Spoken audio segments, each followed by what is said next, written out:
A lot of optimism coming through for this East African economy. We have seen some great numbers out of Kenya of late, and a very different scenario to where we were this time last year. The World Bank's report, Kenya is at a tipping point at this point in time. Give us an indication of what exactly you're looking at and why you're so optimistic about Kenya's economy. Eleni, you put it very correctly. Many observers, including us, are indeed surprised by the positive performance of Kenya this year. I remember last year when I was on your show, exactly a year ago, I was asked why we were so optimistic with 3.5% growth projection this year. Now it seemed we were not optimistic enough.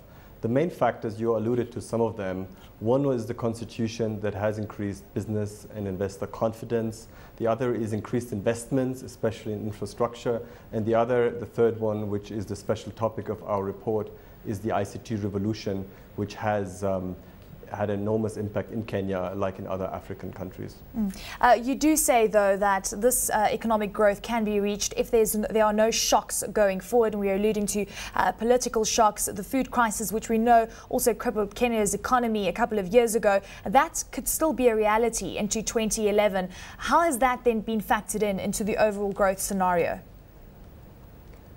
Indeed, if we even look at this year, the reason why growth is higher than initially expected is that weather was good, which leads to better agricultural performance and to better electricity supply, which helps the industrial sector. Now for next year, we do mention that 6% growth is possible if no shocks occur. That means some mild shocks or some mild variation to that positive scenario is being factored into our 5.3 growth scenario. And then not to forget that there are global developments in Europe and the US which we need to keep in mind, which could have a trickle-down effect on Kenya if they were to materialize.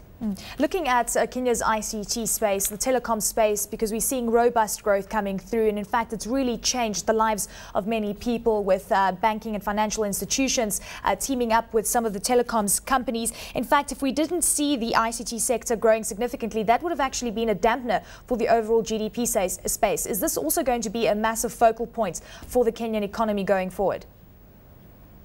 The very good question, Elena. Basically, over the last decade, ICT grew by 20% every year. A remarkable growth, outperforming every other sector. Average growth was only 3.7%. What is interesting, though, if you look at this year and the next, is that stark growth of ICT has somewhat been moderated, and you expect it because any sector at some point matures. And so what you do see now that this ICT revolution has been trickling into other sectors, including the financial sector. And so that's where the future additional growth would come from. A last important point is if agriculture is weak in Kenya, then the economy always gets dragged down, because despite the increase in services, it's always agriculture which remains the largest sector. And if it performs poorly, then overall growth cannot be as high as it was this year. You mentioned agriculture, the horticulture sector, massive exports out of Kenya. We are starting to see the economy diversifying further. What is the World Bank looking at going forward in terms of the biggest driver for the Kenyan economy? And also I'd like for you to team that up with the likes of the East African community and how that is also changing the trade barriers within that region. If Kenya wants to reach high growth, even higher than we project now over the next years, then it needs to start its export engine. It needs to be as competitive in other sectors as it is in horticulture.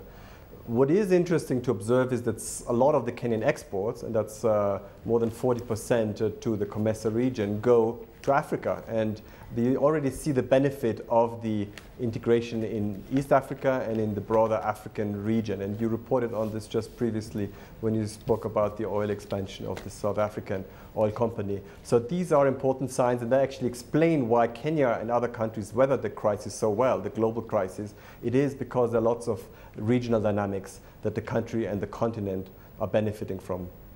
New constitution, new management coming to the fore. How is all that going to change the landscape in Kenya going forward? We've seen so many interesting things coming through on that front. It really is all about management at this point in time.